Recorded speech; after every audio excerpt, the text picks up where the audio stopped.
Tudo bem com você? Vamos dar uma olhada na lição da Escola Sabatina desta semana. No trimestre já estamos estudando aí há um bom tempo, né?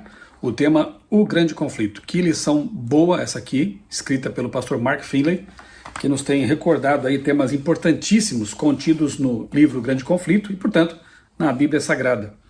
E o tema dessa semana é muito importante, como todos os demais também foram, né? Mas é algo assim que está realmente encantando o mundo há um bom tempo, graças aos falsos milagres, graças à mídia, às músicas, às séries, os filmes, porque todos eles têm sempre uma pitada de espiritualismo.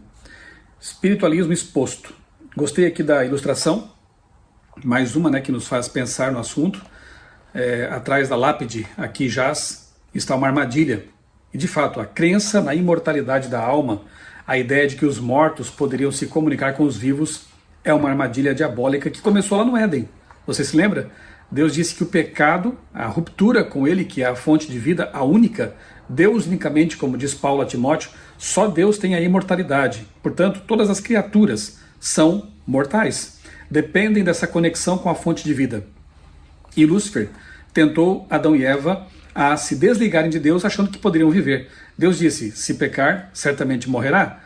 E Lúcifer veio com a mentira grotesca, escancarada, frontalmente contrária à vontade de Deus, ao que Deus tinha dito, ao dizer que certamente vocês não morrerão, podem pecar. Então, essa mentira é antiga.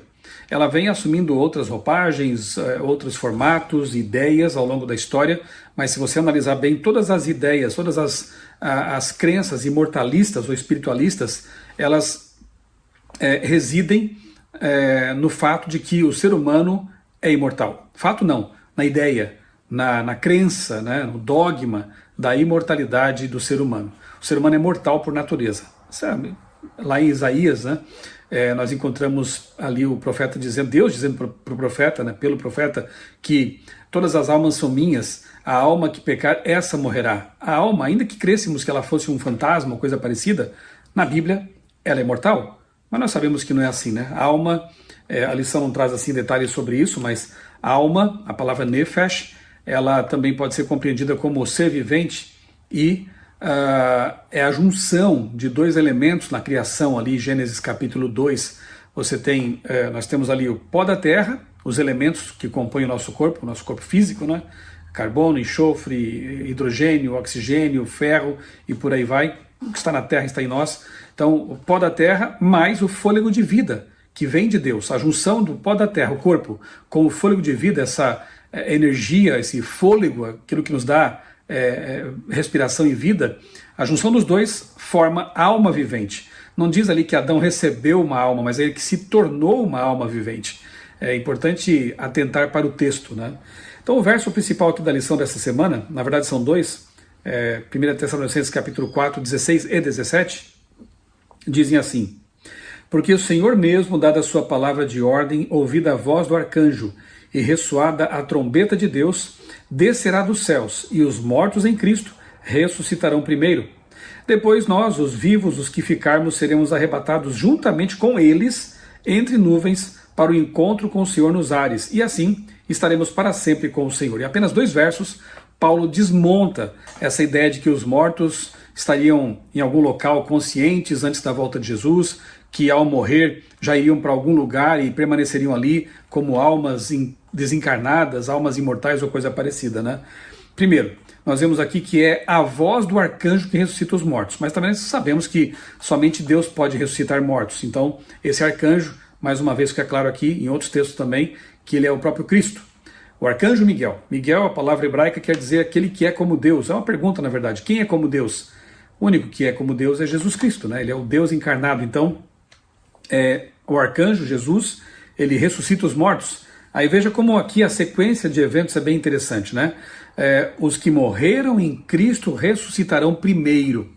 É que nós sabemos que 1000 anos depois haverá uma segunda ressurreição. Não é o caso aqui de nós tratarmos esse assunto, mas você pode pesquisar isso, a segunda ressurreição dos ímpios, né? João capítulo 5, versos 28 e 29, fala das 2 ressurreições.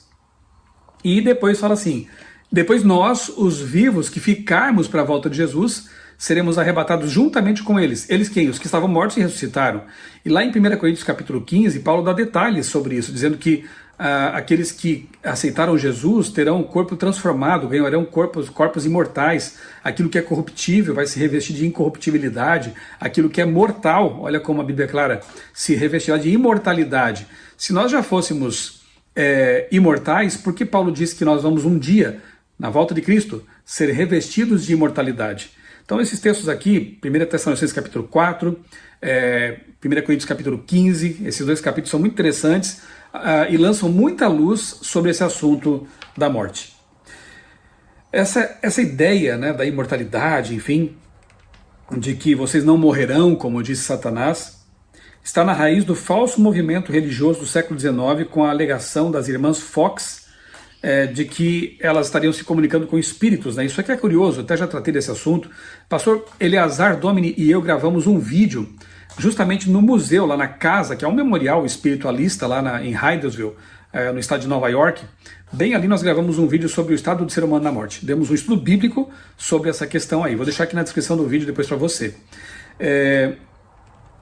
Esse fenômeno aqui, ocorrido no século XIX, ele é tido como o início aí, marca o início do movimento do moderno espiritualismo, né? E curiosamente aconteceu bem próximo da data do grande desapontamento de 1844, que vai dar no movimento adventista, né? Então nós vemos aqui o fenômeno espiritualista surgindo nessa época, 1848, 4 anos após o desapontamento de 44. Nós temos também a publicação do Manifesto Comunista, né, dando força ao movimento, àquilo que viria a ser conhecido como marxismo, negando também a fé em Deus e tudo mais, isso também em 1848. E temos o início da redação do livro A Origem das Espécies, que vai dar muita força ao darwinismo, à evolução das espécies, anti-Deus também, né, anti-Bíblia. Em 1844, Darwin começa a esboçar o livro e publica em 1859. Muita coisa acontecendo ali na mesma época, né? O que nos leva a pensar que não seja uma coincidência. Na verdade, parece ser um espetáculo paralelo de Satanás, uma cortina de fumaça, tentando bloquear, de alguma forma, a luz que viria da palavra de Deus, a partir do momento que aqueles mileritas, depois adventistas, estudassem a Bíblia e pregassem ao mundo as 3 mensagens angélicas. Nesta semana veremos que nossa única salvaguarda contra os enganos satânicos dos últimos dias é um relacionamento pessoal com Cristo e uma base sólida nos ensinos da Bíblia. Isso inclui a doutrina sobre a morte, independentemente do que nossos olhos, ouvidos e coração tentem nos dizer. A lição dessa semana nos convida a não confiar tanto em nossos sentidos, porque eles são enganosos, podem ser enganados, né? O diabo, ele tem suas formas de enganar as pessoas com coisas assim maravilhosas, ele se transforma em anjo de luz para enganar os escolhidos, como diz Paulo também. Então nós temos que confiar na palavra de Deus. Mesmo que nossos olhos estejam vendo ali um suposto fantasma, nós temos que nos apegar naquilo que está revelado por Deus e sua palavra. A Bíblia diz que os mortos não se comunicam com os vivos. Não tem parte alguma no que se faz aqui na terra, debaixo do sol, como está lá em Eclesiastes capítulo 9, versos 5, 6, depois o verso 10 também. Então nós temos que ter uma firme convicção na palavra de Deus, acima do que nossos sentidos possam nos dizer. Domingo, as consequências mortais do espiritualismo, e o texto aqui inicial é Mateus 10, 28, que fala justamente que é possível matar a alma. Olha só que interessante. O fogo, né, final, o lago de fogo, vai destruir tudo. E quando fala assim, corpo, espírito, alma, quer dizer o ser humano na sua totalidade. Não voltará mais à vida. Ou seja, para resumir, a alma morre. Já vimos isso em Isaías, acabei de citar, e aqui em Mateus 10, 28, essa mesma verdade é apresentada. A alma morre. Nós somos mortais. Carecemos daquele que é a vida. O caminho, a verdade, é a vida. Sem Jesus não seremos imortais. Sem Jesus não temos vida em nós mesmos. Israel não deveria tolerar encantador e necromante, praticante de magia ou alguém que consultasse mortos. Isso está em Deuteronômio capítulo 18, verso 11. Se isso era proibido para os antigos israelitas, consultar mortos, magia, necromancia, será que Deus mudou? Será que agora está liberado? Será que agora é permitido? Nunca foi. Porque a necromancia, a consulta aos mortos, coloca as pessoas em contato com demônios, com anjos caídos que se fazem passar por pessoas que morreram. Porque, repito, os mortos não participam neste mundo dos vivos. O texto é muito claro em Eclesiastes. Os vivos sabem que vão morrer, os mortos não sabem coisa nenhuma. Suas emoções, seus pensamentos ficaram entregues ao esquecimento e não tem parte alguma no que se faz aqui debaixo do sol. Esse é o que diz a Bíblia, né? Então, está aqui na pergunta 2, nós temos também Isaías 8, 19 e 20, a favor dos vivos se consultarão os mortos? De modo algum, né, diz o profeta, à lei e ao testemunho, ou seja, a Bíblia deve ser a nossa base, a nossa fonte de informações, não os mortos, porque eles não trazem informações de Deus, são demônios trazendo mentiras para enganar as pessoas. Segunda-feira, morte no Antigo Testamento, e terça é morte no Novo Testamento, ou seja, os dois testamentos, né, o Antigo e o Novo Testamentos, estão em harmonia ao definir morte, como comparar a morte com o sono, né? Nós temos vários textos do Antigo Testamento, a Bíblia usa a expressão descansou, dormiu com seus pais, em vários textos, para descrever a morte dos patriarcas, e sono da morte, também aqui tem vários textos, referindo-se à morte. Jó falou de não acordar do sono. O salmista escreveu, eu, porém, na justiça, contemplarei a tua face. Quando acordar, me satisfarei com a tua semelhança. Salmo 17:15. Portanto, a Bíblia, o Antigo Testamento todo, ele traz esse conceito de dormir, de descansar, de acordar um dia. Ellen White, no Grande Conflito, páginas 465 e 466, diz assim, muitos terão que encarar espíritos e demônios personificando parentes ou amigos queridos e declarando as mais perigosas heresias. Esses visitantes apelarão para nossos mais profundos sentimentos e realizarão milagres para apoiar suas declarações. Devemos estar preparados para resistir a eles com a verdade da Bíblia, de que os mortos nada sabem e de que os que aparecem dessa maneira são espíritos de demônios, anjos caídos. Além desse vídeo sobre aquele estudo, né, que o pastor Eleazar e eu fizemos lá em Hydelsville, eu vou deixar também aqui outro vídeo em que eu faço uma explicação detalhada sobre o que é a morte na Bíblia, tá bom? Então, se você puder tomar um tempinho para assistir esses dois vídeos que eu vou deixar na descrição, seria interessante como preparação para a lição da escola sabatina, né, para recapitulação nas suas unidades, ok? Pergunta 4, leia Daniel 12:2, também Jó.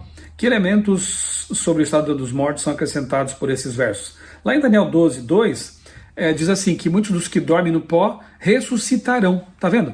Dormem, ressuscitarão, ou acordarão, ou despertarão. Esse é o conceito bíblico de ponta a ponta, né? No Novo Testamento também, que é a lição de terça-feira, nós encontramos ali João 11, por exemplo, né? O amigo de Jesus, Lázaro, morreu. E Jesus, inclusive, ele espera o tempo suficiente para que ninguém duvidasse de que ele havia realmente morrido. A própria irmã dele dizia, o corpo já cheira mal, Senhor. Já fazia tempo, então, e não havia como pensar que fosse algum estado catatônico ou coisa parecida. Lázaro estava morto. E Jesus diz, então, eu vou despertá-lo do sono. Quando ele diz, sai daí, né, sai para fora, Lázaro, e alguns dizem, inclusive, que se Jesus tivesse falado de forma geral, todos os mortos teriam ressuscitado, então ele foi específico, Lázaro, você, sai para fora do túmulo. E ele sai, e nós não temos nenhum relato de Lázaro dizendo que viu ali um corredor de luz, ou que estava no céu, ou em algum lugar qualquer, né?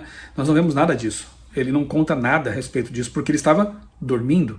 Aliás, seria uma tremenda injustiça de Jesus, caso Lázaro estivesse já no céu, trazê-lo de volta à terra para que ele vivesse aqui, fosse perseguido e morresse de novo, né? Então, a ressurreição de Lázaro é um exemplo daquilo que acontece com aqueles que morrem e antes da volta de Jesus. Eles estão no estado de inconsciência, né? Como que aguardando inconscientemente a vinda de Cristo, quando serão então ressuscitados e receberão um corpo imortal, glorioso, como Paulo diz em 1 Coríntios.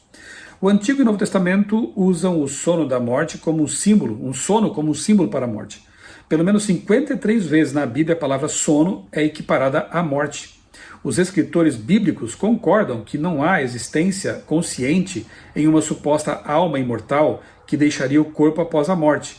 O Novo Testamento reforça uma dimensão já sugerida no Antigo Testamento, a ressurreição gloriosa no retorno de Cristo. Os evangelhos enfatizam que a vida eterna está somente em Cristo. Os demônios do inferno não podem roubar dos crentes a certeza da vida eterna. Cristo venceu a morte na cruz. A sepultura não pode conter suas vítimas. A ressurreição de Cristo é a garantia de que os fiéis um dia serão ressuscitados em seu retorno. Aqui a lição usa a palavra inferno no sentido de os demônios ali atuando na terra, porque esse conceito de inferno eterno, de fogo que já estaria queimando pessoas ali, almas, ele é totalmente pagão, não é bíblico. Então, aliás, o Apocalipse diz que no fim, né, do milênio, a morte e o inferno serão lançados no lago de fogo, porque inferno representa apenas a sepultura, né? Sheol ou Hades no grego. Então é sepultura, local dos mortos, onde estão os mortos inconscientemente, como já vimos. Então, essa ideia de um inferno a queimar para sempre também não é bíblica. Não, a lição não trabalha esse assunto aqui, mas você pode, inclusive, aqui no meu canal, pesquisar no buscador, coloca ali a palavra inferno. Você vai encontrar alguns vídeos que falam sobre esse assunto, ok? Paulo declarou: se os mortos não ressuscitam, também Cristo não ressuscitou. E se Cristo não ressuscitou, é vã a fé que vocês têm, e vocês ainda permanecem nos seus pecados. E ainda mais, os que adormeceram em Cristo estão perdidos. Isso está em 1 Coríntios capítulo 15, 16 a 18. Que sentido haveria nesses versos se os mortos já estivessem na bem-aventurança do céu? Qual seria o sentido da expressão estão perdidos se os mortos já estivessem no céu? Então você vê que, na verdade, só há uma forma de entender esse assunto sem violar a harmonia dos livros da Bíblia, né? É a crença na mortalidade humana, na imortalidade condicional e de que os mortos estão inconscientemente aguardando o seu, digamos assim, destino final. Se é a primeira ressurreição para a vida eterna ou a segunda ressurreição para a morte eterna. Se, no entanto, os mortos... aqui a lição no finalzinho da parte de terça-feira, né, diz que, cita aqui Pedro, né, uma herança que não pode ser destruída, que não fica manchada, que não murcha e que está reservada nos céus para nós. 1 Pedro 1,4.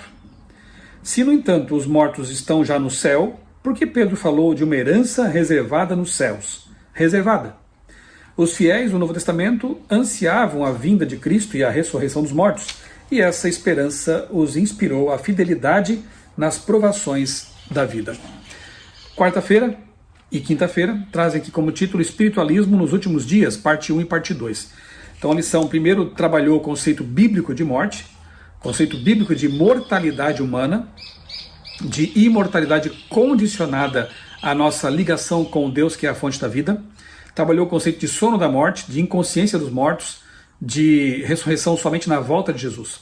E agora, nas partes de quarta e quinta, trabalha os enganos satânicos dos últimos dias. Poder de persuasão dos demônios não se encontra no conteúdo de sua mensagem, mas na força das manifestações sobrenaturais.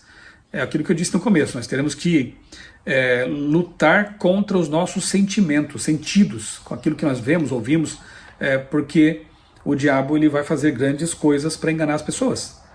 À medida que o conflito cósmico, diz aqui o livro, um livro de The Closing of the Cosmic Conflict, manuscrito não publicado, página 6, de Ellen White, diz assim o texto: à medida que o conflito cósmico se aproxima do seu fim, o poder demoníaco entrará na arena da história de um modo jamais visto.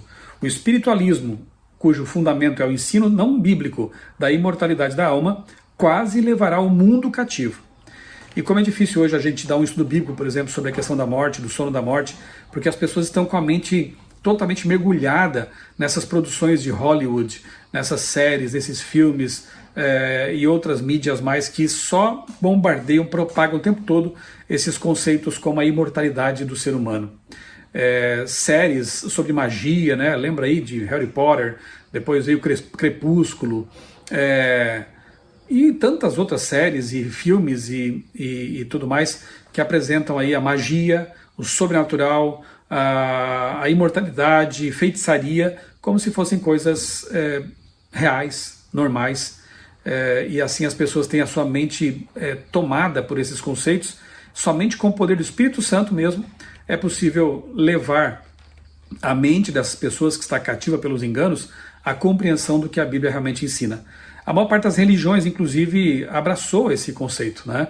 São os dois grandes enganos que Ellen White menciona no Grande Conflito: a imortalidade da alma e a guarda do domingo.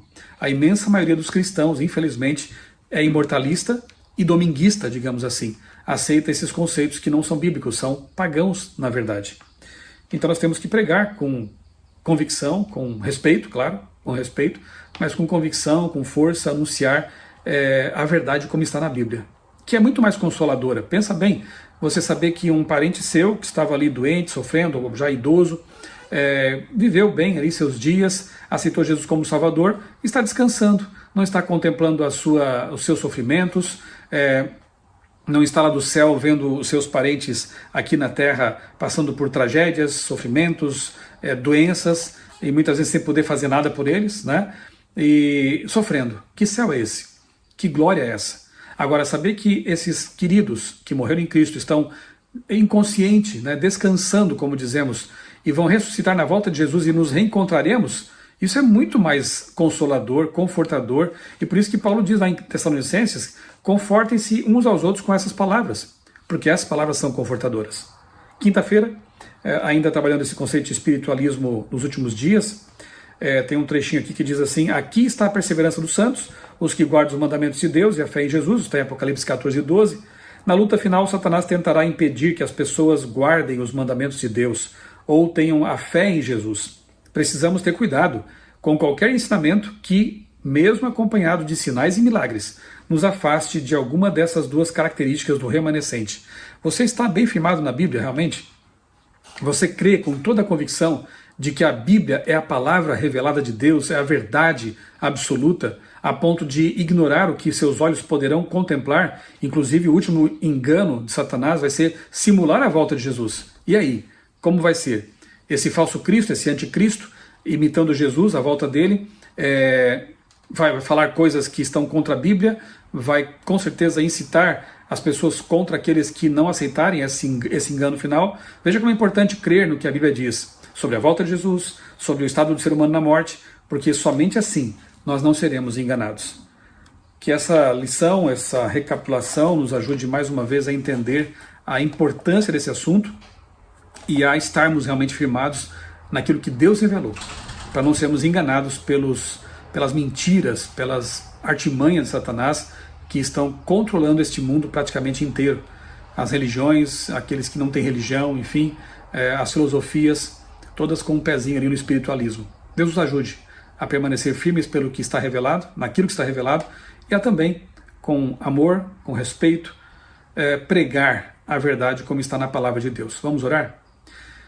Bondoso Deus, querido Pai Celestial, nós te agradecemos, Senhor, porque a Tua palavra é tão clara e nos traz esperança real de que um dia reencontraremos aqueles que morreram em Cristo, para nunca mais nos separarmos. Obrigado, Senhor, porque mesmo sendo mortais, falíveis e limitados, Tu nos dás forças, Tu nos ajudas a prosseguir e nos ajudas com a Tua palavra a identificar os enganos que há no mundo.